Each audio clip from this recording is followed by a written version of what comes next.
আমি একটা অন্য ধরনের রেসিপি রান্না করছি। এটা হচ্ছে পটলের সাথে কি কি দিয়েছি বলো তো? এটা দিয়েছি বড়ি, বাদাম, কাঁচা লঙ্কা একদম পেস্ট করে নিয়ে, আর তার সাথে টক দই দিয়েছি। দিয়ে রান্নাটা হচ্ছে, হ্যাঁ, ফোড়নে দিয়েছি হচ্ছে তেজপাতা আর জিরে গুঁড়ো দিয়েছি, হলুদ গুঁড়ো, লঙ্কা গুঁড়ো, নুন আর একটু মিষ্টি দিয়েছি, কারণ এই রান্নাটা কিন্তু একটু মিষ্টি মিষ্টি হবে। এইটা একদম শুকনো শুকনো করে করলে না এক থালা ভাত খাওয়া হয়ে যায়। হ্যাঁ, অবশ্যই পটলগুলো কিন্তু আগে একটু ভালো করে ছাঁকা তেলে ভেজে নিতে হবে। আর গ্যাস অফ করে নামানোর আগে অবশ্যই ঘি আর গরম মশলাগুলো কিন্তু দিতেই হবে। রান্নাটা এরকমই শুকনো শুকনো হবে, ভীষণ উপাদেয় খেতে। টাটা।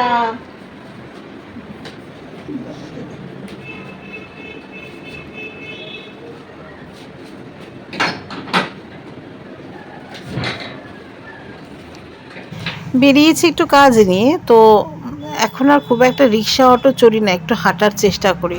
কারণ বাড়ি থেকে না বেরিয়ে বেরিয়ে না হাতে পায়ের কবজাগুলো যেন মানে মরচে ধরে যাচ্ছে। রাস্তায় বেরোলে যেন হাঁটতে ইচ্ছা করে না, একটু হাঁটলেই পা ব্যথা করে, মানে অভ্যাস চলে গেলে যা হয় আর কি।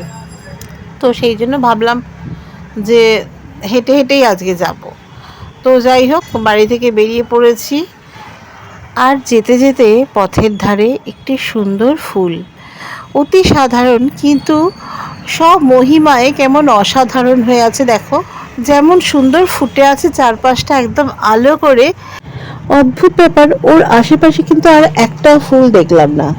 ও একাই কেমন স্বমহিমায় প্রস্ফুটিত হয়ে আছে। নিজের জীবনটাকে এমনভাবেই তৈরি করো যে তোমার চারপাশে যদি কেউ নাও থাকে, তুমি যদি একাই থাকো, সেই একাকিত্বের মধ্যেই তুমি যেন নিজে 100 হয়ে থাকতে পারো। মানে নিজের কাছে নিজেকে 100 হয়ে থাকতে হবে। আমি একা, এইটা যদি আমি কখনো মনে ভাবি, তাহলে আমি জীবনে কিচ্ছু করতে পারবো না। আমার মনে করতে হবে আমি একাই 100।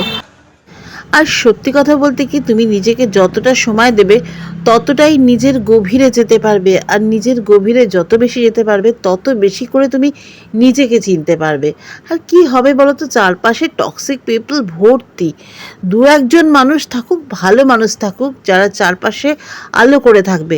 আজে বাজে লোকের সাথে বেশি মিশো না, আজে বাজে লোকের থেকে দূরে থাকো। অনেক ভালো থাকতে পারবে, অনেক আনন্দে থাকতে পারবে, অনেক শান্তি পাবে।